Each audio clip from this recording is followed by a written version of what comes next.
देश में monkey pox का खतरा बढ़ता ही जा रहा है। अब तक 4 मरीजों की पुष्टि हो चुकी है। राजधानी दिल्ली में एक और संदिग्ध मरीज मिला, जिसे एलएनजेपी अस्पताल में भर्ती किया गया।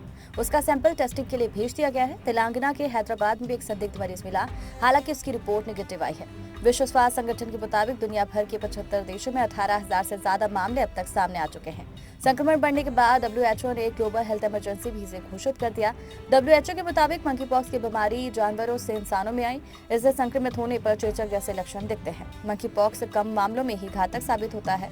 इस साल दुनिया में 6 मई को इंग्लैंड को मंकी पॉक्स का पहला मामला सामने आया था। भारत में मंकी पॉक्स का पहला केस 14 जुलाई को केरल में मिला। केरल में अब तक 3 मरीज मिल चुके हैं। तीनों ही विदेश से लौट कर आए थे।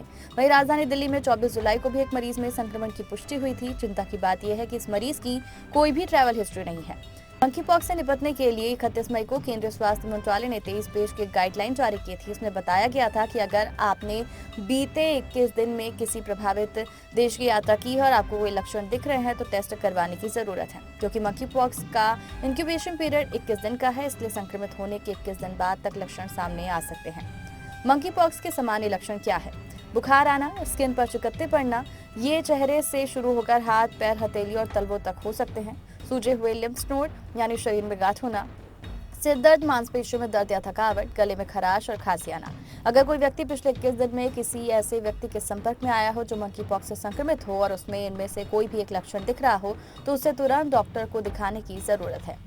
लक्षण दिख रहा है तो टेस्ट कहाँ करवाएं?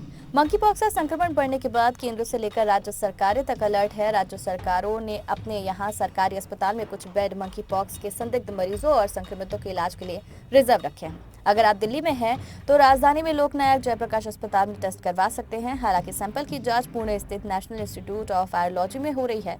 यहाँ से जांच रिपोर्ट आने के बाद ही पुष्टि होगी कि आप संक्रमित हैं या फिर नहीं। इन सब के अलावा विदेश से यात्रा कर आने वालों को एयरपोर्ट और बंदरगाहों पर स्क्रीनिंग करवाई जा रही है। केंद्र सरकार की गाइडलाइन के मुताबिक अगर किसी भी यात्री में कोई भी लक्षण दिखता है तो तुरंत उसे आइसोलेट किया जाए। मंकी पॉक्स से जुड़ी जानकारी को जानने के लिए हमारे चैनल को सब्सक्राइब कर लीजिए।